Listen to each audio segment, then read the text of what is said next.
हाय HS community, स्वागत है आप सबका आपके अपने चैनल हंग्री स्पिरिट्स में। हंग्री स्पिरिट्स देख रहे सारे दर्शकों का मैं अंजू शर्मा दिल से स्वागत करती हूँ। तो happy mother's day to all of you. So आज अनुपमा धारावाहिक में बहुत कुछ हुआ। एक्चुअली मदर्स के ऊपर ही सवाल उठाए गए, क्योंकि अनुपमा अच्छी मदर है मगर ये बच्चों के सामने कभी भी इस बात का एहसास नहीं दिखाया गया। नहीं, अनुपमा ये साबित कर पाई अपने बच्चों के सामने कि वो अच्छी मदर है। खैर, ये सब तो अब अनुपमा सीरियल का पार्ट एंड पार्सल हो चुका है। आज के एपिसोड के ऊपर आपके रिव्यूज आए हैं, सुनाती हूँ। और साथ में जिन हमारी बहनों ने अपनी मदर्स की फोटो भेजी है वो भी साथ में हम लोग दिखाएंगे। उसके साथ साथ दिखाएंगे, सुनाएंगे ये रिश्ता क्या कहलाता है कि रिव्यूज, और साथ में होगी सुजाता जी की एक स्पेशल रेसिपी। चलिए शुरू करते हैं। पहले वही निवेदन, जिन्होंने अभी तक चैनल को सब्सक्राइब नहीं किया है कर लीजिए। साथ में दोस्तों बेल आइकॉन दबाइएगा ताकि आपको हमारे वीडियोस के नोटिफिकेशन मिलते रहें। शुरू करते हैं ख्याति जी से। Hello Anju ji, Naveen sir and all my friends, मैं ख्याति। सबको हैप्पी वुमेन्स डे। बात को तो बात का बतंगड़ बनाना आता है। कुछ तो सोच समझ कर बोलिए, बड़ी है तो बड़प्पन दिखाइए। अगर घर के लोग ही ऐसे इल्जाम लगाएंगे तो बाद में बाहर वाले भी बोलेंगे, क्योंकि हम ही उन्हें मौका देते हैं ऐसी बातें बोलने का। हद है लीला, एक जवान पोते पर हाथ उठा दिया। कुछ भी करने से पहले सोचती नहीं है लीला। वसुंधरा जी, अनु को और कोई काम नहीं है जो तुम्हारे पोते को इनविटेशन देती है कि मेरी बेटी से प्यार करो। आर्यन कोई दूध पीता बच्चा है जो उसे कुछ समझ में नहीं आता। भूलने से पहले कुछ तो शर्म करो। अनु ने ही भड़काया होगा। अरे उसे और कोई काम नहीं है क्या जो तुम्हारे साइको फैमिली में एक बेटी दे चुकी है, दूसरी बेटी देने का कोई शौक नहीं है। खुद इतनी बड़ी गलती करती हो, वो नहीं दिखता है। बेगुनाह को सजा दिलवाई, वो नहीं दिखता। बट अनु पे उंगली उठाना बहुत आसान है। तुम लोगों को समझाना है तो खुद के पोते को समझाओ, बाद में अनु पे उंगली उठाना। खुद के घर के बच्चों पर तो जोर चलता नहीं है और चलिए अनु को बदनाम करने। ऐसा काम अनु नहीं करती, तुम करती हो। सही कहा पराग तुमने। अभी तक पूरा बेटा नहीं बना और अनु का जमाई बन गया। वसुंधरा जैसी औरत अपनी बेटी और पोती का घर ही बर्बाद करती है। परंपरा के नाम पर अपनी ही पोती को बलि चढ़ा रही है। अरे जो एक अच्छा पति नहीं बन पाए वो एक अच्छा बाप कैसे बनेगा। करेक्ट। प्रार्थना एक औरत के पास आई है। अनु ने अंश और तोशु बापूजी सबको अंदर भेज दिया। वो समझ गई कि प्रार्थना के साथ कुछ तो बुरा हुआ है। सही कहा अंश ने कि पत्नी पार्टनर होनी चाहिए, पहरेदार नहीं। पहरा प्रॉपर्टी को दिया जाता है, बीवी को नहीं। ऐसे मर्द औरतों को प्रॉपर्टी और सामान ही समझते हैं, समझ कर ही इस्तेमाल करते हैं। अंश बेटा, इस बार तो प्रार्थना की अस्मिता यानी इज्जत के साथ खेला गया है। भले वो पति है, बट किसी भी पति को ये हक नहीं है कि वो अपनी पत्नी के साथ गलत करे, मेंटल या फिजिकली टॉर्चर करे। प्रार्थना यही डिजर्व करती है। जब अनु और राही ने उसके लिए स्टैंड लिया था तब ये क्यों चुप थी? तभी हिम्मत करके बोलती तो आज ये दिन नहीं देखना पड़ता। तोशु ने बिल्कुल सही कहा है। किसी भी पति को अपनी मर्जी के बिना उसके साथ जबरदस्ती करे, और ये तो आज की सच्चाई बताई है अनु ने। छोटी बच्ची तक को नहीं छोड़ते। सही कहा अनु ने कि पीठ दिखाकर भागने से अच्छा है कि तुम इस सिचुएशन का सामना करो। तुम्हें प्रेम और राही के पास तो जाना ही चाहिए था, क्योंकि वो दोनों जानते हैं कि गौतम तुम्हारे साथ गलत करता है। एक बार तो अपने भाई भाभी के पास जाती, वो कोई ना कोई रास्ता निकालते। लेकिन भागकर आने से तुम्हारी गलती साबित होगी।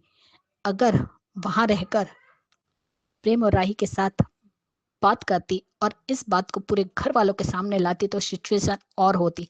जानती हो कि गौतम कैसा है और बातों में तो उससे कोई नहीं जीत सकता। झूठ बोलना तो उसकी फितरत है। अब पता नहीं तुम्हारे बारे में क्या क्या कहानियां बनाएगा। भागने से कोई लड़ाई नहीं जीती जा सकती। अगर जीतना है तो वहां खड़े होकर डट कर सामना करो। प्रेम को तो सब कुछ पता है कि वो तुम्हें मारता है, फिर प्रेम और राही तुम्हारे साथ देते, क्योंकि वो भी गौतम की रग रग से वाकिफ है। क्योंकि राही के साथ भी मिसबिहेव किया था और उस पर भी गंदी नजर डाली थी। जितना भागोगी उतना ही तुम अंधेरे में फंसती चली जाओगी। अंधेरे से बाहर निकल कर हौसले का दिया जलाओ और अब उसकी रोशनी में अपनी लड़ाई लड़ो।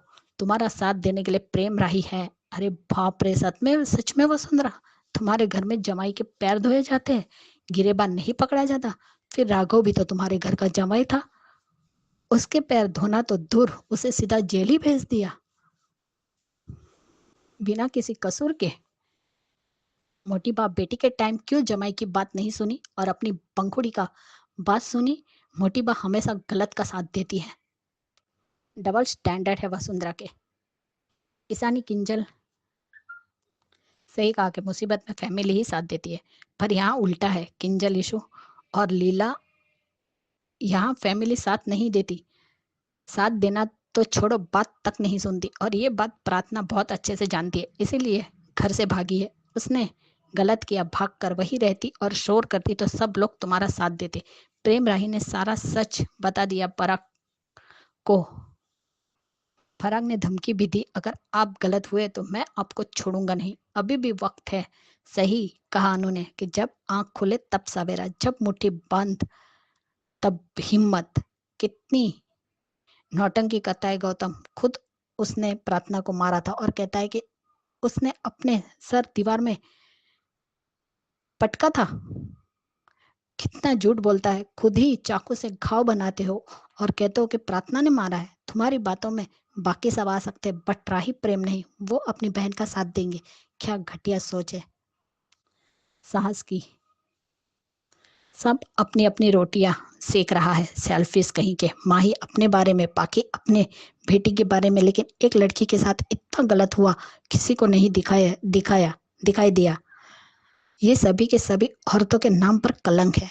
इन स्वार्थी औरतों को तो डूब मरना चाहिए। फाकी के साथ अमेरिका में ये जो कांड हुआ था वो भूल गई। माही बेशरम को भी नहीं दिखता कि वो भी एक लड़की है, कल उसके साथ भी ये सब कुछ हो सकता है। वाह परी ईशु, तुम दोनों ही मैच्योर हो, प्रार्थना का दर्द समझते हो। बाकी इन सबके जमीर मर चुके हैं, साथ में वसुंधरा का भी जमीर मर चुका है। गौतम ने तो प्रार्थना को पागल साबित करने की कोशिश कर रहा है। सही कहा राई, गौतम सबको पागल बना रहा है। ये आदमी भरोसे के लायक नहीं है। दिमाग का प्रॉब्लम प्रार्थना को नहीं, तुझे है गौतम। वसुंधरा तो सच में औरत के नाम पे कलंक है। गौतम ने पति पत्नी के रिश्ते को कलंकित किया है। बच्चे की बात तो एक नाटक है तुम्हारा। और प्रार्थना ने सही कहा, ऐसा बाप कोई भी अपनी बेटी को नहीं देना चाहेगा जो खुद एक दरिंदा हो। ऐसी घटिया सोच वाला पिता कभी भी एक अच्छा बाप नहीं बन सकता। प्रीकेप में दिखाया है कि पराग कोठारी अपनी बेटी से कहता है कि जो भी कहना सच कहना है। देखते अपनी बेटी पे कितना विश्वास करता है। ऐसा किसी पत्नी के साथ हो या किसी और लड़के के साथ हो, रूह कांप जाती है। बहुत ही प्यारी फोटो आपके मदर की ख्याति जी, और बहुत ही प्यारा परिवार लग रहा है आपका। So all the blessings. So आपने सही कहा है वसुंधरा के बारे में कि परंपराओं के नाम पे अपनी पोती की बलि दे रही है वसुंधरा कोठारी। बिल्कुल सही कहा। और बहुत सारे रिव्यूज ऐसे भी हैं जो आपने भी कहा कि अपनी बेटी की बलि क्यों नहीं दी, बेटी के पति के पैर क्यों नहीं धो के पिए। सही है, और यही चल रहा है आजकल अनुपमा में। थैंक यू सो मच आपके अच्छे रिव्यू के लिए। आगे बढ़ते हैं। Ma'am, good morning Naveen sir, good morning to all my lovely friends. Radhika बोल रही हूँ। Wish you everyone happy mother's day. आज मदर्स डे होते हुए भी इस टॉपिक पे बात करना पड़ रहा है। इससे दुख की बात और क्या हो सकती है। जो भी प्रार्थना पे बीता है वो जुल्म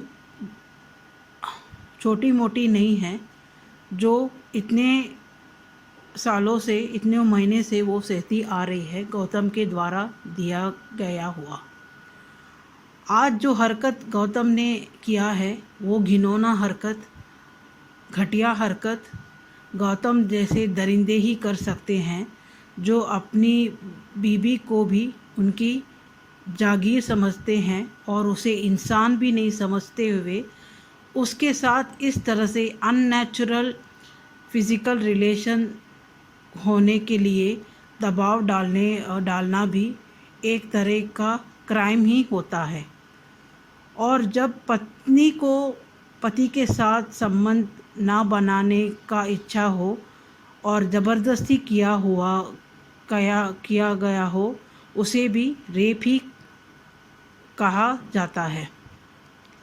जो ये सुनते हुए भी जिस तरह से बा, पाखी और माही अपने बारे में सोचते हुए इंसानियत और एक औरत होते हुए भी प्रार्थना का दर्द ना समझ जो सके, इन जैसे औरत को तो औरत कहने का लायक भी नहीं है।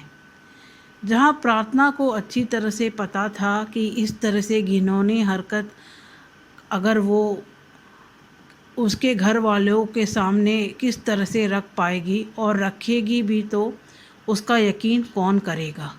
यहाँ राही यकीन कर सकती थी क्यों जिस तरह से उससे आगे जाके उसने प्रार्थना के लिए स्टैंड लिया है, पर जिस तरह से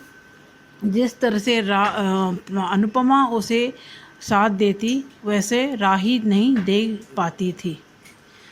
इसी वजह से प्रार्थना ने अनुपमा को याद किया और उसे उसके पास आ गई, क्योंकि इस तरह से घिनौना हरकत वो सह नहीं पाई और उसने सपने में भी नहीं सोचा था कि इस हद तक गिर जाएगा गौतम, जो आज उसने उसके साथ किया है। यहाँ मौके का फ़ायदा उठाते ही मोटी बा ने फिर से अनुपमा के खिलाफ पराग को अपने वश में कर डाला है, आर्यन और माही के रिश्ते के बारे में कहते हुए। यहाँ पराग को भी एतराज़ है, क्योंकि कहीं ना कहीं राही तो अनुज कपाड़िया की गोद ली हुई बेटी थी और यहाँ माही तो उसके पिता और माता के बारे में पता भी नहीं है। पर यह बात शायद कभी भी सामने नहीं आएगी कि माही तो वनराज की बेटी ही नहीं थी, वो तो अनिरुद्ध की बेटी थी। यहाँ जिस तरह से गौतम ने भी सोचा नहीं था कि प्रार्थना इस तरह से भाग जाएगी, जहाँ उसने अपने आप को चोट पहुँचाते हुए अपने प्लान को कामयाब होने के लिए ज़रूरत वक्त में इस्तेमाल किया। जहाँ पहले तो वो कहता गया कि प्रार्थना नहीं चाहती बच्चे के लिए वो तैयार नहीं है, और कहीं ना कहीं गौतम ये कहता है कि शायद प्रार्थना पे उसकी माँ का बीमारी का असर है, जिसके वजह से ही उसने किस तरह से उसके ज़ख्म दिए हैं। यहाँ पराग को भी प्रेम और राही के बात में यकीन होता है, जहाँ वो गौतम को धमकी भी देता है कि अगर प्रार्थना के साथ आपने कुछ भी बुरा किया हुआ है तो आपको मैं नहीं छोड़ूंगा। पर तभी गौतम फिर अपने प्लान एक के बाद एक उसने चालू कर डाला है नाटक करते हुए। यहाँ जिस तरह से अनुपमा आती है और अनुपमा के द्वारा प्रार्थना के साथ आने के वजह से मोटी बा को तो बहुत ही परेशानी होती है, क्योंकि मोटी बा को लगता है कि सारे फसाद की जड़ अनुपमा ही है, जो इनके घर के हर मामले में दखल देती है। यहाँ जिस तरह से प्रार्थना पे यकीन भी कर सकता था पराग, पर जिस तरह से गौतम ने फिर से चाल चली कि ऐन वक्त में वही फ़ोटो दिखा देता है जो उसने बहुत पहले खींचा हुआ रहता है अंश और प्रार्थना का, क्योंकि उसने बहुत पहले ही सब कुछ सोच समझ के प्लानिंग किया था। कभी भी कुछ भी ज़रूरत आ सकती है, जो उसने अंश और प्रार्थना के संबंध के बारे में बताया, तब पराग भी प्रार्थना के खिलाफ हो गया। और यहाँ मोटी बा एक औरत होते हुए भी पोती का चेहरा देखते हुए भी उसका जुल्म कितना बड़ा है, ये जख्म कितना बड़ा है, ये समझ ना सकी वो। यहाँ कहीं ना कहीं बाकी यहाँ के औरत भी पटारी मेंशन के औरत भी औरत कहने के लायक ही नहीं है, क्योंकि जिस तरह से अनुपमा ने उसका साथ दिया, कोई उसका साथ नहीं दे पाता था। क्योंकि कोई भी अपने लिए ही स्टैंड नहीं लेता है, तो प्रार्थना के लिए क्या ही स्टैंड लेगा। जिसके वजह से ही प्रार्थना ने अच्छे तरह से उसे याद था कि अनुपमा ने उसे कहा था कि कभी भी उसकी ज़रूरत हो तो वो उसके लिए हर वक्त मौजूद होगी। आगे देखेंगे किस तरह से पराग अनुपमा को अपमानित करके घर से बाहर निकालेगा। आज के लिए इतना ही। Thank you. बहुत ही एक्सप्रेसिव है आपकी मम्मी राधिका जी, बहुत ही प्यारा फेस, बहुत ही क्यूट फेस और बहुत बढ़िया फोटो खींची है। सो आपकी मम्मी को मेरी तरफ से भी हैप्पी मदर्स डे। और आपने जो कहा है सही कहा है, जो प्रार्थना का दर्द नहीं समझ पाई जो औरतें, वो एक्चुअली औरत कहलाने के लायक ही नहीं है, चाहे वो शाह परिवार में हो चाहे वो कोठारी परिवार में हो। बढ़िया review Radhika ji, thank you so much. आगे बढ़ते हैं। गुड आफ्टरनून अंजू दीदी, नमस्ते, प्रणाम, सादर प्रणाम। आज का एपिसोड देखा, प्रार्थना घर आती है, मतलब शाह हाउस में। बाकी ताने तो पीएचडी पार, बाकी का पीएचडी पार। अनुपमा ने समझाया कि शांति रखो, घर में लड़की आई है, उसकी बातें सुने तो सही, क्या बात है क्या नहीं है। और अंश का बोलना बीच में कि आप लोग बीच में बार बार उसको ऐसे मत बोलिए वैसे मत बोलिए, दैट्स श्योर, जिसे दिख रहा है वो तो सपोर्ट करेगा ही करेगा। और पहली बात है, समर का अंश जो है, समर का ही अंश है ना वो, तो ज़रूर फर्क तो पड़ता ही है। जब उसके पापा को, जब लड़की को मोलेस्ट करते हुए, ये सब चीज़ करते हुए बर्दाश्त नहीं हुआ, तो उसी का खून है ना वो। तो समर कैसे, जब समर को बर्दाश्त नहीं होता तो अंश को कैसे बर्दाश्त होगा। तो जब खून खून खोलता है तो वो वाला असर है। और ये वाला श्योरिटीज़ है कि सारे जेंट्स लोग घर कमरे में चले जाते हैं, अंश वो अपने पारितोष को, बापूजी को सारी बातें क्लियर करता है कि ऐसी ऐसी बात है। तो वो अच्छा लगा देखकर, अंश बताता है। तो वो चीज़ देखकर समझ में आया, बापूजी भी सुन रहे थे कि ये चीज़ ऐसे है। और बा को समझ में नहीं आता कि वो करती क्या है और समझती क्या है। जब पाखी के साथ अधिक ने मोलेस्टेट किया था उसको, मतलब थप्पड़ मारता था, करता था, तो तू अपनी बेटी के साथ खड़ी नहीं होगी, तू अपनी बेटी का ध्यान नहीं रखेगी। मतलब एक एक पैपेट की तरह वो यूज करने लग जाती थी बा। और आज क्या हो गया, जब तुम्हें पाखी का परवाह है, किंजल का परवाह है, यहाँ तक कि तुम्हारी खुद की डॉली बेटी का परवाह है, तो क्यों किसी की बेटी प्रार्थना का तुम्हें परवाह नहीं है, क्योंकि वो कोठारीस की बेटी है। मतलब बा के बारे में क्या ही कहूँ, घिन आती है उनसे कि एक औरत होके, एक माँ होकर, एक दादी होकर, एक सास होकर, यार क्या है कि औरत ही नहीं है वो। और वसुंधरा देवी का अलग ही एटीट्यूड है, दामाद बाबू दामाद बाबू दामाद बाबू, जैसे कि दामाद बाबू तो भैया भगवान हो गए हैं। हम लोग के समाज में चाहते क्या है कि बेटी को किसी के घर सौंप दिया तो बेटा मेरी बेटी को तुमको जैसे कुछ करना करो, लेकिन आज की बेटियां वैसी नहीं है। और आपको पता है रंजू दीदी कि मैं अपने घर को भी नहीं छोड़ती। सारी बताते बताते मैं भी अपने घर के बारे में बोल बैठती हूँ, लेकिन आज नहीं बोलूंगी, मजबूर हूँ कि नहीं बोलूंगी। लेकिन ये बात मेरे घर में भी हुआ था, इंक्लूडिंग मेरे साथ। मेरा बस नहीं चला, ये देखकर मुझे अपना रिवेल्डेड याद हो गया कि 2 साल 3 साल मैं भी झेली हूँ। लेकिन जब मेरे करियर पर, मेरे एवरेशन को देखकर, मेरे अपने आप को देखकर कि मैं कैसे अपने आप को हैंडल करती हूँ, तो मेरा पति भी मेरे पीछे पैर पे झुक गया कि यार ये तो मेरी लक्ष्मी है, इसे मैं कैसे तकलीफ दे सकता हूँ। वरना अपने परिवार वालों की बात पर आते चले जा रहे थे, जो मर्जी यात्रा करते चले जा रहे थे, लेकिन जब देखे कि मैं शेरनी बन गई तो उसको शेरनी बनने में क्या 2 मिनट में बात मान लिया कि नहीं अब नहीं करूँगा। और आज का दिन है मैम, पहले का दिन और आज का दिन काफ़ी हद तक बहुत बेटर से वो बेटर है। जब पत्नियों को ना, जब औरतों को जब अपने आप पर स्टैंड लेना चाहिए, ना कि दबना चाहिए। मैं आज भी हंगर स्पिरिट में जो हमारी एचएस कम्युनिटी की बहनें हैं, मैं सबसे रिक्वेस्ट करती हूँ, अगर ये कास्टिंग अपने घर में बेटियों के साथ हो, बहुओं के साथ हो, चाहे घर में ससुराल में किसी के साथ भी हो, तो उसे मोटिवेट करिए कि अपने लिए स्टैंड ले, ना कि किसी और के लिए। डर के अगर चलेंगी तो आगे डर के ही आगे निकलना पड़ेगा, क्योंकि मैं डरी नहीं, मैं सामना करी। मैं कम तकलीफ नहीं पाई थी अंजू दीदी।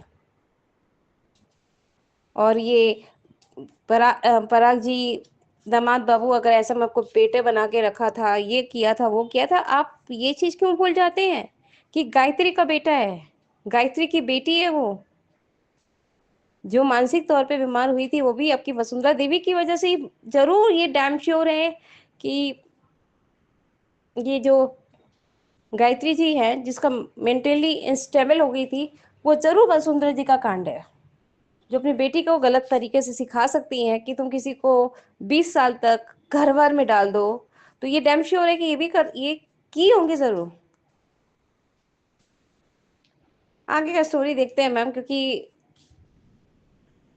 राघव जी भी बाहर देख रहे थे कि कहाँ जा रही है अनुपमा जी प्रार्थना को लेकर। तो बोले भगवान करे इनके ऊपर तो ठीक ही हो, पर कोठारीज होंगे तो मैं तो मुंह खोलूंगा ही खोलूंगा, भले कुछ भी हो जाए। अनुपमा जी को इस बार कुछ होने नहीं दूंगा। तो वो तो जो कह रहे हैं वो तो अलग ही मैटर चल रहा है। देखते हैं मैम आगे का स्टोरी क्या होने वाला है। पर स्टोरी में सबसे ज्यादा हमको गिल्ट से लग रहा है कि ये चीज ये लोग कैसे कर सकते हैं। और एक बात और कहनी है मैम, आप सुन तो लेंगी, पर ये बात कहना जरूरी है। एचएस कम्युनिटी में मैं 4:30 बजे आने की कोशिश करती हूँ, पर आ नहीं पाती हूँ, क्योंकि कुछ ज्यादा ही थक जाती हूँ। 3 साढ़े 3 बजे सोने का सोती हूँ, तो आंख लग जाती है। तो सॉरी मैम, 5 साढ़े 5 बजे मेरी आंखें खुलती है, तो उसके लिए मैं आपसे माफी मांगती हूँ। और ये जो पति वाला जो बात है, आपको बताना चाह रही हूँ कि कभी भी अपने आप को इतना कमजोर नहीं समझना चाहिए।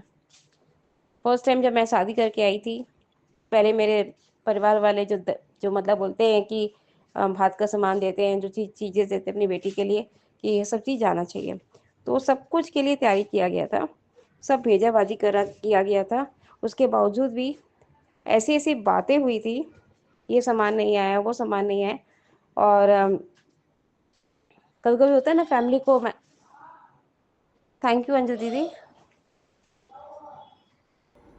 बहुत सही कहा महिमा आपने कि खुद ही शेरनी बनना पड़ता है, इसीलिए तो प्रार्थना को बार बार अनुपमा हिम्मत दे रही है। आपने अपनी बातें शेयर की हैं, आप हमेशा ही अपनी एग्जाम्पल के साथ बात को समझाने की कोशिश करती हैं, जो कि बहुत अच्छी बात है। मुझे हमदर्दी तो मैं बहुत छोटा शब्द कहूंगी, मुझे नाज है आप पर कि आपने अपने हर जो चैलेंज है उसको ना सिर्फ जीता है, बल्कि अपने ही परिवार में एग्जाम्पल्स भी सेट की है, इसलिए आपके हस्बैंड ने भी आपको शेरनी ही कहा है। तो बढ़िया रिव्यू आपका, और थैंक यू सो मच। आगे बढ़ते हैं। हेलो अंजू जी, नवीन जी नमस्ते, और सभी को सुजाता का प्यार भरा नमस्ते। आज का एपिसोड ठीक था। ये बाघ का दिमाग कहाँ चला गया है, मेरी समझ लिया इसमें अब कोई दया ममता कुछ नहीं बची। मतलब इसके परिवार के साथ कुछ बुरा हो तो सबसे ये उम्मीद करती है कि सब इसके लिए हमदर्दी दिखाएं। पर अगर कोई बाहर, और ये तो प्रार्थना तो बाहर की भी नहीं है, राही की ननद है, सगी ननद। बाप रे बाप, आज तो इसने अपने जो है स्वार्थ की सारी लिमिट्स क्रॉस कर दी हैं बाने। और जब अंश ने उसको प्रार्थना को बुलाया के लिए बोला कि ये सिर्फ मेरी दोस्त है, और इस वक्त और प्रार्थना ने भी कहा कि मैं अंश से मिलने नहीं आई हूँ, मैं सिर्फ अनु आंटी से मिलने आई हूँ। और जो है, और कितनी बदतमीजी से। और जब अंश ने भी कहा है, तो आज तो उसने माँ ने जो है अंश के थप्पड़ भी मार दिया। जब अनुपमा ने बिल्कुल कड़ाई से बोला ना, तुम चुप रहो भाई, चुप रहो। पर ये मोटी अकल बा का तो क्या ही कहें। उसमें जो है इसके भेजे में बुद्धि नाम की चीज़ तो रत्ती भर नहीं है, और इसके सीने में कोई दिल नहीं है। पत्थर दिल है, पत्थर दिल बा, बिल्कुल पत्थर दिल जिसे कहना चाहिए। और वही वही सेम हाल जो है उधर मोटी बा का है। उसको तो अपनी परंपराएं बड़ी प्यारी हैं, भले ही परंपराओं के नाम पर पोती की जो है बलि क्यों ना चढ़ जाए। तो तूने अपनी बेटी की बलि क्यों नहीं चढ़ा दी जब वो वहां से भाग कर आई थी?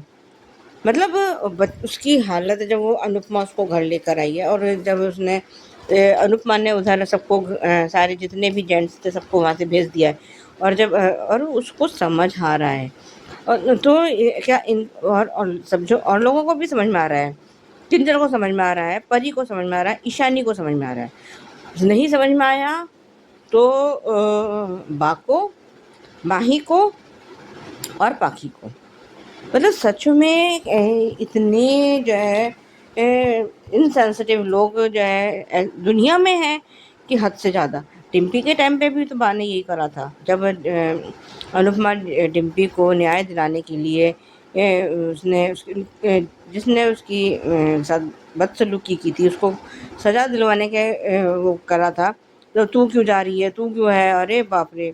अगर सब ऐसे हाथ पे हाथ रख के बैठ गए तो फिर दुनिया चलेगी कैसे? लेकिन इन सब बातों का ना बाप है। और उधर उसने जो है मोटी बा ने तो हद से हद कर दी, जैसे हद। वो उसको गौतम की बात पर यकीन है। मतलब ये प्रेम झूठ बोल रहा है, राही झूठ बोल रही है, और शायद ख्याति ने भी बोला है कि हाँ हम पता है। शायद मुझे पक्का नहीं है कि ख्याति ने क्या बोला है, लेकिन प्रेम और राही तो बार बार ये कह रहे हैं कि ये इसको मारता पीटता है। इतनी मतलब कोई भी इंसान इतनी बड़ी बात झूठ तो नहीं बोलेगा। मतलब जब प्रेम कह रहा है तो कम से कम अपने पोते का तो यकीन करो। तुम्हें राही पे भरोसा नहीं है ना सही, अपनी पोती और पोते का तो यकीन करो कम से कम। आज जिस तरह से ये वसुंधरा कोठारी ने पराग को भड़काया है, सच में उसका तो सिर्फ और सिर्फ टारगेट हमेशा से अनुपमा ही रही है। क्योंकि हमेशा जो है ये मोटी बा जो है अनुपमा से हारती आई है, और हार इसे बर्दाश्त है नहीं। और उसने कहा कि माही जो है आर्यन माही से प्यार करता है, मेरी तो कुछ सुनता नहीं है और ये नहीं है। मतलब उसने टोटली अभी जो है उसने पराग को बिल्कुल उसके खिलाफ कर दिया है। हम तो ये सोच रहे थे कि शायद ये पराग अनुपमा का साथ देगा, पर नहीं, वो अभी भी अंधभक्ति ही है। भले ही जो है थोड़ा बहुत इसका वो टूटा है, भ्रम टूटा है, लेकिन अभी भी अपनी माँ पर आंख मूंद कर भरोसा कर रहा है, और ये फिर पछताएगा। और अगर इसको अपनी माँ पे भरोसा करना, और अब जिस तरह से ये और गौतम पे भरोसा करना, इसको बहुत भारी पड़ने वाला है। ये इस बात को समझ नहीं पा रहा है। और ये जो है कैसे कह रही है कि हमारे यहाँ उसके दामाद के पैर पूजे जाते हैं, गिरबान नहीं पकड़ा जाता। तो फिर तुमने राघव के पैर क्यों नहीं पूजे थे? उसकी ज़िंदगी क्यों बर्बाद कर दी? सिर्फ जब बात अपनी बेटी की आई तो तुम्हारे सारी सब कुछ ठीक, और चूँकि अब ये प्रार्थना उसकी पराग की बेटी है तो इससे क्या लेना देना। मैं तो वही करूँगी ना जो मेरे घर की। तो फिर परंपरा निभाती ना। पंखुड़ी के टाइम पे तुमने क्यों परंपरा नहीं निभाई? क्यों नहीं कहा कि जो है नहीं तू वहीं रह? जैसे जो है इसको प्रार्थना को जबरदस्ती ढकेल रही हो नरक में। ये कहाँ का न्याय है? मेरे को तो समझ में नहीं आ रहा। और ये जब अनुपमा वहाँ आ गई है, और इससे पहले इसने गौतम ने जो झूठ बोला है और अपने आप को चाकू से जो उसने वो करा है, घाव दिए हैं, और कि मैं देखो प्रार्थना ने मेरे को ये चाकू से मारा है, और मैं तो सिर्फ जो है बच्चा चाह रहा था। और अरे बच्चा चाहना के लिए दोनों की मर्जी होनी ज़रूरी है। और जिस तरह से जो पता चला है, इसका मतलब भाई उसने मना किया होगा, इसकी मर्जी नहीं थी उसके करीब आने की। तो ये कोई ज़रूरी थोड़ी है कि मतलब जो पति कहेगा तो औरत को वही करना है ना। लेकिन और इसको इसकी तो सबकी तो आंखों में पट्टी बंधी पड़ी है ना, सिवाय प्रेम और राही के। अभी तो राही भी उसका साथ दे रही है प्रार्थना का। और जिस दिन ये गौतम इसकी बलि चढ़ा देगा तब मानेगी क्या ये टके, सच में। और आज जब उसको अनुपमा को देखा तो गौतम की सिट्टी पुट्टी गुल बिल्कुल और उसने कहा कि बच्चा चाहने से पहले उसको पत्नी का सम्मान करना तो सीखो। तो उसकी जो है और उसने जब प्रार्थना ने कहा कि मैं तुम्हारे उसको तुम जैसे उसका बाप नहीं देना चाहती थी। आज के लिए भी बस इतना ही, धन्यवाद। बिल्कुल सही कहा सुजाता जी। अपनी माँ पर और जैसे वसुंधरा कुठारी फिर से भरोसा जीत चुकी है पराग का, और अपने ये जवाई जो है गौतम, इस पर भरोसा करना महंगा पड़ेगा पराग कुठारी को, क्योंकि ये तो किसी को भी किसी ना किसी दिन धोखा दे सकते हैं। बढ़िया रिव्यू आपका सुजाता जी, थैंक यू सो मच। आगे बढ़ते हैं। नमस्ते अंजू जी, नमन जी। मैं सुचि रवि अनुपमा के लिए। मुझे सच में हैरत है, हिम्मत बढ़ाए सब कुछ किया, बस पास खत्म। ये क्या है? अकेले आई है, अकेले कैसे जाएगी? कोई भी दया भाव कुछ नहीं है क्या? मुझे ये समझ में नहीं आता। पर एक औरत और मर्द या जब शादी कर लेते हैं पति पत्नी, उनके दोनों में डिसीजन हो गए कि पति पत्नी का वो वाला संबंध होना चाहिए या बच्चा चाहिए, उन दोनों तय करना है, कोई और नहीं। परिवार को भी हक नहीं मिलता, माँ बाप को भी हक नहीं मिलता, सास ससुर भी मिलता, हक नहीं मिलता, कोई भी फर्क नहीं मिलता। इवन भगवान भी उसमें नहीं बीच में पड़ते। तो मोटिव भी क्या? दूसरे और बखड़ा में मैं अपने बात, वो क्या किसके अंदर करता है मैं समझती हूँ अनुपमा को। रियली और उसने ये सिर्फ किंजल, ईशानी और परी, उन्हें अच्छा अनुपमा की हिम्मत मिलाई, उनके साथ दिया था। अंश को पता चल गया कुछ और क्या है। जब पत्नी ना कहती है या औरत ना कहती है, उसको छूने, कोई भी इंसान उससे छूने का हक नहीं है। As simple as that. अगर हाँ तो है, नहीं ना तो होना चाहिए। होना मीन्स नो। अगर शादी हो गया आपका सब हक मिल गया, ऐसा नहीं होता। क्योंकि एंड ऑफ द डे एक इंडिविजुअल है, एक इंसान है। सिमिलरली मर्द को भी अगर वो ना कहता है, उसका भी। सिर्फ औरत की इज्जत नहीं होती, मर्द का भी इज्जत होती है। और सवाल प्रार्थना का है, परंपरा नहीं। परंपरा सिर्फ एक दिशा देती है, सही दिशा देती है, हमें गलत रास्ता नहीं जाना चाहिए। ऐसे होते हैं हमारा, हम कहाँ से आते हैं। लेकिन असली वजह तो हम अच्छे इंसान होना चाहिए। वही बात बताई। ये क्या ओवर एक्टिंग करता है ये गौतम, कोई भी पत्ता नहीं खेलता छोड़ता है। ये अंश का वो निकालता है, वो फोटो निकालता है ताकि अपने पत्ता निकाल सकता है। मैं बात बताऊं, वो एक बहुत एक नंबर की घटिया इंसान है, मोस्ट अनएथिकल पर्सन। वो उसके एथिक्स ही नहीं है, उसके कुछ और अंश से ढूंढ निकला। कोई उसके बहुत ज़्यादा ग्रे शेड है, क्योंकि उसने बहुत गलत रास्ता भी पकड़ा है। तो वो भी अंश निकालेगा, प्रूफ के साथ अपने कोतारे उसको दिखाएंगे। और ये थोड़ा सा कॉन्शियस है उसको, आत्मा है, मतलब पराग कोठारी को।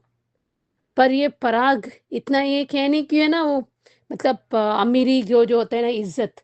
मैं क्या कहती हूँ, अगर दामाद पैर धोना चाहिए तो राघव क्यों पैर क्यों नहीं धोया आपने? हाँ, दामाद का तो राघव भी था। तो अमीरी का एक रूल है, अलग है, गरीबियों का एक अलग रूल होता है, नियम होता है क्या? एक समान है, इसलिए दोगलापन, डबल स्टैंडर्ड है। मुझे ख्याल से मैंने जब बीटीएस में देखा था, मैंने आपको भी फॉरवर्ड किया था, उसमें राही, प्रेम, अंश, अनुपमा, जैसे सेलेक्टिव अमनीशिया, सेलेक्टिव सपोर्ट, सेलेक्टिव प्यार होता है ना, उसी का राही भी है।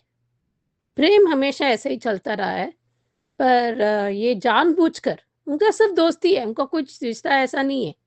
क्योंकि इसने तोशु भी समझ गया कुछ और हुआ है, इसलिए अंदर जाने तब, क्योंकि अजीब लगता है ना, क्योंकि फिर भी भाइयों की तरफ स्टिल मतलब अजीब होता है ना। एंड ऑफ द डे वो बॉय है, लड़का है, आदमी है, ऐसा है, सबके सामने बोलने में इतना आसान नहीं रहता। तो जब बोला तो कैसे उसको तो दरिंदों को अच्छे-अच्छे बेल्ट से उठा-उठा के मारना चाहिए। ये क्या है इतना है, ऐसे हैं, बच्चों को भी नहीं छोड़ते। वो ऐसा ही हाल है, अनफॉर्चुनेटली यही है। यहाँ पर भी चलता है ऐसे, अब्रॉड में ऐसा नहीं होता है, ऐसा नहीं, सब जगह में हो रहा है। अनफॉर्चुनेटली जो जितना भी रूल्स सख्त नियम होते हैं, फिर भी ये होता है। सब लोग मिल-जुल के सबको पकड़-पकड़ के मारना चाहिए उसे। उसको घर वो अभी वो जाने का समय हो रहा है अभी, गौतम का भी पत्ता साफ हो रहा है। मुझे लगता है कि ऐसे सुनने में आया है कि राघव प्रपोज़ करेगा, बिकॉज़ कोई भी इंसान, अगर अनुपमा जैसे अच्छे इंसान बहुत ही बहुत कम मिलता है इन लोगों के, पसंद आ सकते हैं। जैसे यशदीप जी ने प्रपोज़ किया था, पर अनुपमा ने साफ इनकार कर दिया कि मैं दोस्ती निभा सकती और कुछ नहीं। वैसे ही ऐसे होने वाला है, बट इट सीम्स इसकी वजह से वो छोड़ के चले जाएगी उसमें। वो अनुज के नाम पर बिज़नेस फिर से करेगी, फिर औरतों का और काम देगी, फिर उसके बाद मंत्री बन के आएगी, ऐसे सुनने में आया है। पर पहले 1 साल लीप हो सकता था, पर इसकी वजह से ये सब हो सकता है, ऐसे सुनने में आया था। पर देखते हैं आगे क्या होता है। बहुत बढ़िया मैसेज आपका सुचि जी कि नो मीन्स नो। हमने फिल्में भी देखी हैं, मगर जब कोई ये बात कहता है, जब ये कोई बात शेयर करता है, तो वो बात दिल से ही निकलती है। औरत हो मर्द हो, अगर किसी रिलेशनशिप में कंसेंट नहीं है तो उस कंसेंट नहीं को भी रिस्पेक्ट ही करना चाहिए। सो बढ़िया रिव्यू आपका, और सही कहा प्रार्थना को लेके आपने, बहुत प्यारा review, thank you so much. तो ये थे दोस्तों अनुपमा के रिव्यूज। अब सुनते हैं ये रिश्ता क्या कहलाता है के reviews. Hello Anju ji, Naveen sir and all my friends, मैं खाती ये रिश्ता के लिए। सच में अरमान कोई भी सिचुएशन हैंडल नहीं कर सकता, बस उससे भागना है। सारा कुछ अबीरा करे, सारी सिचुएशन अबीरा हैंडल करे, और ये भाई साहब क्या करेंगे, भाग जाएंगे मुंह छुपाकर। और जब बच्ची हो गई, बेटी आ गई, उसके बाद साहब आए, और बाद में उन्हें रियलाइज होता है कि मैं भागकर क्यों आया, मुझे वहां होना चाहिए अपने बच्चे के पास। और बच्चे हाथ में लेके मेरी बेटी, तो वो तो तुमसे ज्यादा तो अबीरा की बेटी है। वो तुम्हारी तरह बुजदिलों की तरह भागी नहीं, बल्कि उस सिचुएशन में डट के मुकाबला किया, रूही को संभाला, खुद को संभाला, और अपने बच्चे को भी संभाला। आज अगर जिंदा है तो सिर्फ सिर्फ और सिर्फ अबीरा की वजह से वो बच्ची जिंदा है। सांस नहीं चल रही थी उसकी, अगर तुम होते तो पता नहीं तुम तो क्या ही करते। तुम तो बाप तक कहलाने के लायक नहीं हो, और आज तुम अबीरा को कह रहे हो कि वो माँ बनने के लायक नहीं है। तुमने आज हर एक माँ को गाली दी है जो एक बच्चे को जन्म देती है और उसे संभाल नहीं सकती। यही कहना चाहते हो ना तुम? अरे तुमने तो विद्या की परवरिश को भी गाली दे दी, और शिवानी को भी गाली दी है। उसने भी तुम्हें पैदा किया, उसने भी तुम्हें बड़ा किया। ज्यादा नहीं तो 5 साल तक तो उसने तुम्हें बड़ा किया ही है। अरे बच्चे गिरते पड़ते ही बड़े होते, बुखार भी आता है, छोटा बच्चा है वो। न्यू बॉर्न बेबी को एक बार तो बुखार आता ही है, उसमें इतना पैनिक करने की क्या जरूरत है कि वो अच्छी माँ नहीं बन सकती क्योंकि वो बच्चे को पैदा नहीं करती। वाह क्या बात है! ये बोलने से पहले तुम्हारी जबान कट क्यों नहीं गई अरमान? और तुम तो सच में एक बुजदिल आदमी हो। आज बेटी हो गई तो बेटी को हाथ में लेके घूम रहे हो, और अबीरा को दे तक नहीं रहे, और दिया तो जैसे खुद ऐसे पागलों के समान उसके पीछे पीछे चलते हो, जैसे वो बच्चे को गिरा देगी। क्या वो छोटी बच्ची है? ये वही अबीरा है जिसने दक्ष को भी संभाला है, गुंडों से उस बच्चे को बचा के भी लाई है। उसी बच्चे को लेकर कोर्ट में केस भी लड़ा है, और उसे खर्च तक नहीं आने दी गुंडों से। ना ही उस कोर्ट में उस बच्चे की रोने की आवाज किसी ने सुनी। लेकिन नहीं, तुम खुद को बहुत होशियार समझते हो। चलो, आज दादी ने आरती उतारी बच्चे की, और बलाए ली, और नजर भी उतारी, और कहा मैंने अपनी परपोती के लिए लंदन से झूला मंगवाया है। बहुत ही बढ़िया सजाया था। सब भी लोगों ने गिफ्ट दिया और मीनू चाची ने बाल गोपाल दिए। वाओ, बहुत ही क्यूट। काजल पायल लेकर आई। आज काजल भी खुश है। तुमने काजल, मीनू चाची, तुम्हारी माँ विद्या और शिवानी, इन चारों माओ को तुमने गाली दी है कि बच्चा अबीरा संभाल नहीं सकती, वो माँ बनने के लायक नहीं है। वाह बेटा, अरे कोई दूसरी जो सर्वोगेस मदर बनती है ना तुम्हारे बच्चे की, तो क्या तुम भी उसके पास फिर से बच्चा लेकर चले जाते? चलो ये तो रूही है, इसलिए तुम बच्चे को उसके पास लेकर जा रहे हो कि उसे रूही का एहसास है, अबीरा को नहीं है। अरे उसके पास बच्चा रहेगा तब तो उसे वो एहसास होगा, और तुम्हें कौन सा एहसास है? तुम्हें एहसास है और वो तुम्हें जानता है कि तुम उसके बाप हो, और वो माँ नहीं बन सकती तो क्या तुम बाप बनने के लायक हो? हीरो के सैंडल दे रहे हो, क्या फायदा जब तुम्हारा मन ही छोटा है। हीरो के सैंडल पहनो लेकिन बच्चे को लेके मत घूमना। यानी कि वो 2 साल की बच्ची है जो बच्चे को लेके हील्स की चप्पल पहन के घूमेगी तो गिरा देगी। क्या लॉजिक दिखा रहे, कुछ समझ में नहीं आ रहा है। और आज रूही, अरमान, सॉरी अबीर और अबीरा वाला सीन बहुत अच्छा था। आज रूही ने माफी मांगी, वो गिल्ट में है कि उसकी वजह से उसकी मम्मी की डेथ हो गई और उसने इल्जाम अक्षरा माँ से पे लगा दिया। आज उसने कहा कि आओ, तुम्हारी मम्मी तो बहुत ही प्यारी है और सबसे दुनिया में अच्छी है। उन्होंने मुझे गिल्ट ना हो इसलिए अपने ऊपर इल्जाम ले लिया, और ये सारी बातें अबीर भी सुन लेता है। तब वो कहता है कि नहीं, नानू पापा को पता नहीं चलना चाहिए, बड़ी को पता नहीं चलना चाहिए, वरना वो गिल्ट में चले जाएंगे। क्यों पता नहीं होना चाहिए अबीर? ये तो सच पता लगना चाहिए कि उन्होंने कितनी बड़ी गलती की है, उसने और सुवर्णा ने भी। सुवर्णा मैंने भी कुछ कम नहीं बोला था, अक्षरा को बहुत कुछ बोला था, और आपने, तुम्हारे बड़ी ने तो रिश्ता ही तोड़ दिया था। तो मनोज गोयनका को पता क्यों नहीं चलना चाहिए ये सच? वो गिल्ट में आदमी जीना चाहिए कि उसने अक्षरा के साथ कितनी बड़ी नाइंसाफी की है, पहले भी की और बाद में भी की। सच जानने की कोशिश नहीं की, लेकिन इल्जाम लगा के घर से चली जाओ कह दिया, फैसला सुना दिया। तो गलत तो है मनीष गोयनका, और उससे तुम लोग बातें छुपा रहे हो। और आज मदर्स डे पर अबीर और रूही ने मिलकर अबीरा और आरोही की दोनों की तस्वीर बनाई और उस पर हार लगाया और हैप्पी मदर्स डे कहा तीनों ने मिलके। जो वो सीन भी बहुत इमोशनल और ब्यूटीफुल था। और अरमान का गिफ्ट मदर्स डे पर अबीरा को, जो मुझे पसंद नहीं आया। अगर वो कहता कि हमारी बच्ची के साथ तुम इसके साथ कहीं बाहर घूमने जाओ, कहता तो बात अलग थी। जिस वक्त अच्छे पिता बनने का फर्ज था वहां तो तुम चूक गए और अब फर्ज निभा रहे हो। This is too much, please ऐसा मत दिखाओ। ऐसा लग रहा है जैसे अरमान अबीरा को दुनिया की सबसे बुरी माँ और अपने आप को सबसे अच्छा बाप दिखाने की कोशिश कर रहा है। This is not right.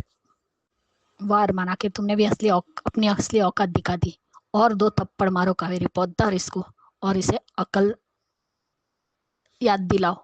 Bye Anju ji, Naveen sir. Anju ji, आपको और मेरे सभी फ्रेंड को happy women's day. Hello Anju ji, Naveen ji नमस्ते, और सभी को सुजाता का प्यार भरा नमस्ते। आज का एपिसोड देखा, अच्छा था। रूही ने उसको अभीरा को बता दिया है, और उसको ऐसे कह रही है, अभीरा से भी कह रही है कि जो है मैं पुकी को बहुत मिस करूँगी। और उसने कहा कि तुम जो है वहाँ क्यों नहीं रहना चाहती? कह रहे मैं अब 1 महीने के लिए अपने बी नानू के रहूँगी। और उसने बता भी दिया है अभीरा को कि जो है मुझे पता चल गया है कि मेरी वजह से इसकी मेरी ही माँ की डेथ हुई थी। पर अक्षरा मौसी ने सारा ब्लेम अपने सिर पर ले लिया था और ये भी कहा कि जो है वो जब तुम दोनों को सबसे ज़्यादा सबकी ज़रूरत थी तब जो है अक्षरा मौसी ने तुमको अकेले पाला। बिल्कुल सही। और माफ़ी मांग रही है, अभी ने भी सुन लिया है और उसने भी उसको भी सब सारा सच पता चल गया है। और फिलहाल तो दोनों भाई बहनों ने रूही को, क्योंकि रूही ने कोई जानबूझ के, और सिर्फ वो उस वक़्त 5 साल की थी, कोई भी जानबूझ के अपनी माँ को क्यों मारेगा?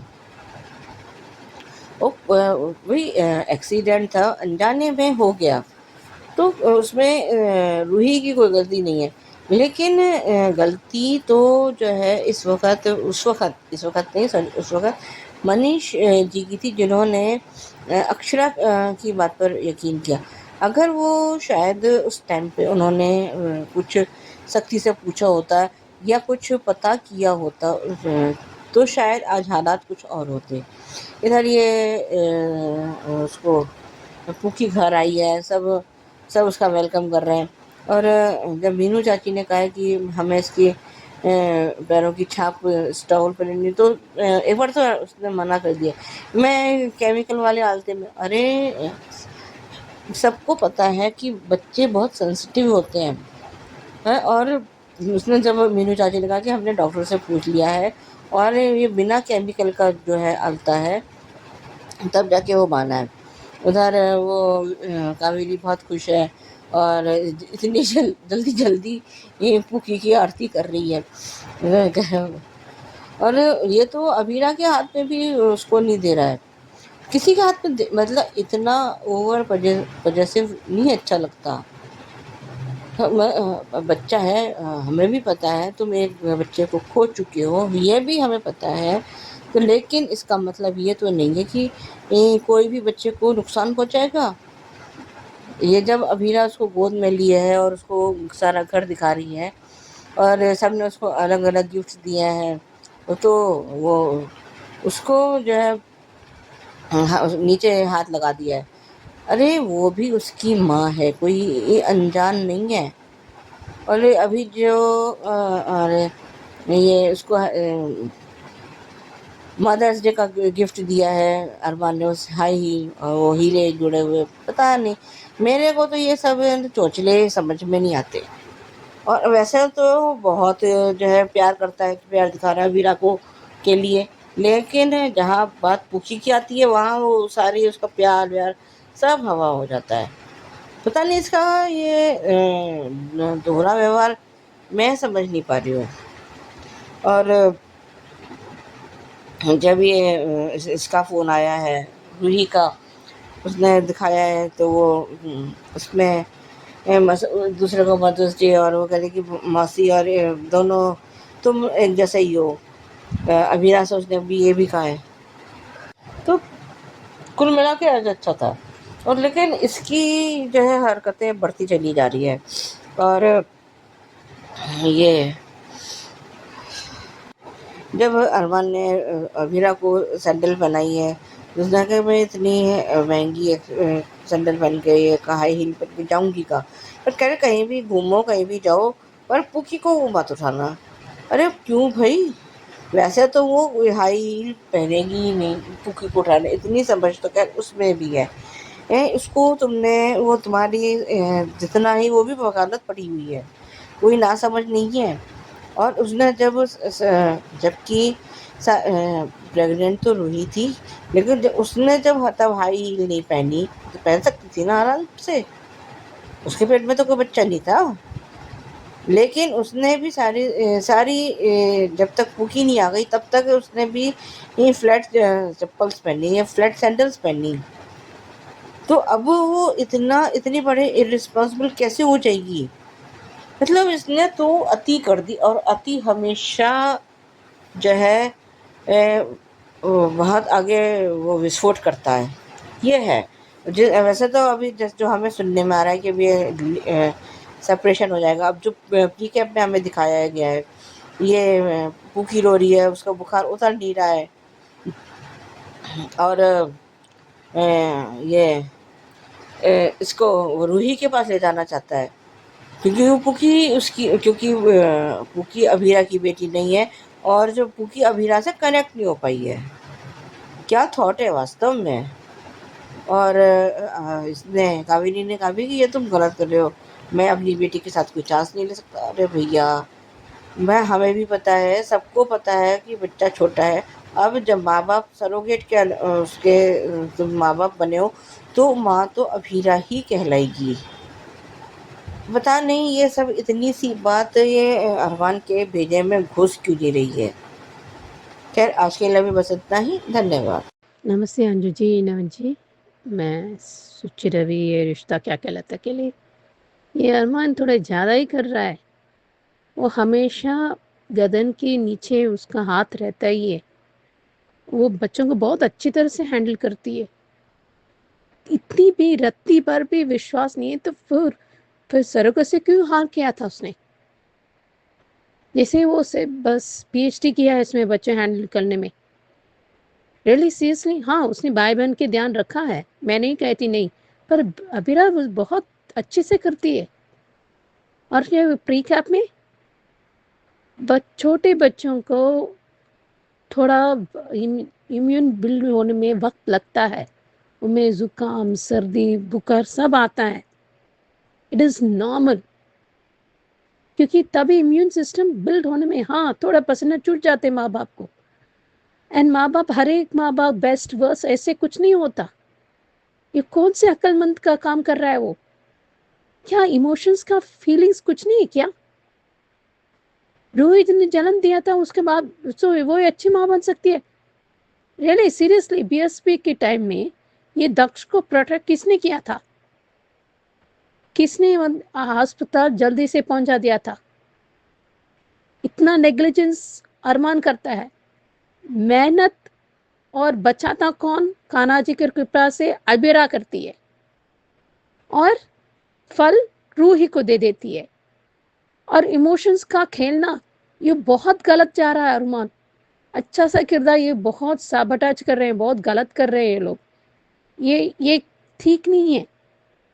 थोड़ा सा बदलाव होते हैं, लेकिन इतना बड़ा बदलाव नहीं होते, क्योंकि कुछ होता है, मैं समझती हूँ। नए नए माँ बाप होते हैं, वो डिसएग्रीमेंट्स होते हैं, गलत फहमी कभी कभी हो जाते हैं, लेकिन इतना बड़ा नहीं होता और अजब भी नहीं होती है। But it takes time for bond develop में, मतलब माँ बाप का बच्चे में बॉन्ड डेवलप में वक्त लगता है। ये कोई खेल कूद नहीं होती है। दिल से बच्चे को अपना भी वो उसको मिलता है। उसने जान बचाए कान्हा जी की कृपा से, उसको मिला है वो वरदान कि बच्चे को बचाने के लिए। ये क्या समझता है अपने आप को। माननीय दादी साहब एक मुंह पर झट देगी एक थप्पड़ या एक सितार, वो जरूर देगी, झड़ेगी अभी, क्योंकि वही होने वाला है। ये बहुत ज्यादा गलत कर रहा है वो। इससे अच्छा अभिराव उसके साथ ना रहे, अप्पू को वहां पर ले जाए, क्योंकि वो ऑब्सेशन में बच्चे को बिगाड़ के रख देगा। और भावनी माने को फीलिंग्स भी खेल रहा है अपने ओवर परसिस्ट में, क्योंकि पूरे परिवार एक बच्चा को बड़ा करने में कम पड़ जाता है। पर परिवार इसलिए है, उसको खुश नसीब है कि एटलीस्ट अभी एक समान आया है इन दोनों की वजह से, और ताकि अभिरा की वजह से ज़्यादा पूरी फैमिली एक हुई है। और दादी सा ने एक मतलब अच्छे से बदलाव किया था अभिरा की तरफ ने। उसको समझ आ गया कि इसके बेहतर कोई और नहीं कर सकता, या परिवार या फर्म को कोई भी पूरे दिल से करती है। और रूही ने भी इतना बदलाव आने के कारण भी अभिरा की वजह से मुझे बहुत अच्छा लगा कि माताश्री और मासी को एकदम करके अच्छा सा डेकोरेट करके, क्योंकि उनका मदर्स डे है ना, सो इसलिए once again I wish you all a very happy mother's day. आपको भी, अंजू जी और बाकी सबको भी। अच्छा हुआ बोलते बोलते याद आ गए थे। ये बहुत अच्छा गया। ये अभिरा अरमान बहुत गलत जा रहा है, और उसको जल्दी उसको अक्ल टिकाने के लगा देगी ये दादी साहब। पर मुझे मानना है ये इतने वो बहुत हक के लिए वो लड़ेगी और उसको अरमान को सिखा के जाएगी। मेरे मानना है कि पूकी को भी लेके जाना है और दक्ष एक सब वो अच्छे से मिलजुल के रहेंगे, एक भाई बहन अच्छे से रहेंगे, ज़्यादा फर्क नहीं है, बहुत नटखट होंगे, एक दूसरे शैतान करेंगे, बहुत अच्छा रहेगा। ये ट्रैक होना चाहिए, पर देखते हैं, वैसा नहीं दूर होना ज़रूरी है, पर अगर अरमान नहीं बदलता ये बहुत मुश्किल होगा। देखते हैं आगे क्या होता है। थैंक यू सो मच ख्याति जी, सुजाता जी और सुचि जी आपके रिव्यूज के लिए। तो बात तो सही है, सुचि जी ने भी कहा है, बाकी सब ने भी कहा है कि क्या इसने अरमान ने पीएचडी कर रखी है बच्चे संभालने की, तो मतलब अपने आप को सबसे आगे समझ रहा है, दादी से भी, माँ से भी, चाची से भी, अभीरा से भी, रूही से भी, सबसे आगे समझ रहा है जैसे मुझे सब पता है बच्चा कैसे संभालना है। और यही चीज अरमान पे भारी भी पड़ने वाली है। तो थैंक यू सो मच आप सबका, ये रिश्ता क्या कहलाता है कि रिव्यूज भेजने के लिए। तो अब आपको एक रेसिपी दिखा रही हूँ, सुना रही हूँ, दिखा तो नहीं सकती मगर सुना सकती हूँ सुजाता जी की पूरी साबुत गोभी कैसे बनानी है। हम नॉर्मली काट के बनाते हैं मगर सुजाता जी बताएंगी साबुत गोभी कैसे बनाएं। तो सुनिए। हेलो जी, ये आपको मैं साबुत गोभी की रेसिपी बता रही हूँ। इसमें एक छोटा गोभी का, ये अभी सिर्फ 2 जनों के लिए है। एक छोटा गोभी का फूल जिसका डंठल बिल्कुल अलग कर लें और उसको जो है गर्म पानी में कम से कम उबलते हुए जब पानी उबल रहा हो तो 2 से 3 मिनट के लिए छोड़ दें, जिससे कि उसमें अगर कोई कीड़ा होगा तो वो सब बाहर आ जाएगा।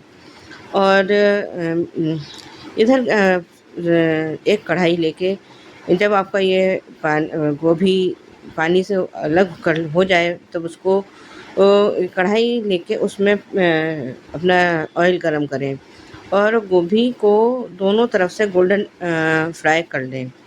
और 3 मीडियम प्याज, 2 या 3 टमाटर, 4-5 कली लहसुन की, नमक, मिर्च, सॉरी नमक नहीं, हल्दी, मिर्च और धनिया, इन सबको मिक्स करके पेस्ट बना लें। जब आपकी गोभी फ्राई हो जाएगी तो उसमें इस जो है मसाले को डाल दें। उसके बाद नमक डाल दें जो आपने पेस्ट तैयार किया है और उसको बिल्कुल अच्छे से जब तक इसको वो होना छोड़ दें। अब आप इसमें नमक ऐड कर दें, जितना आप अपने उसमें स्वाद अनुसार नमक ऐड कर सकती हैं। और जब उसमें वो छोड़ दे अपना घी सब तरफ से, तो उसमें आधा चम्मच चीनी डाल दें और इससे आपका टेस्ट और कलर दोनों बहुत अच्छा रहेगा।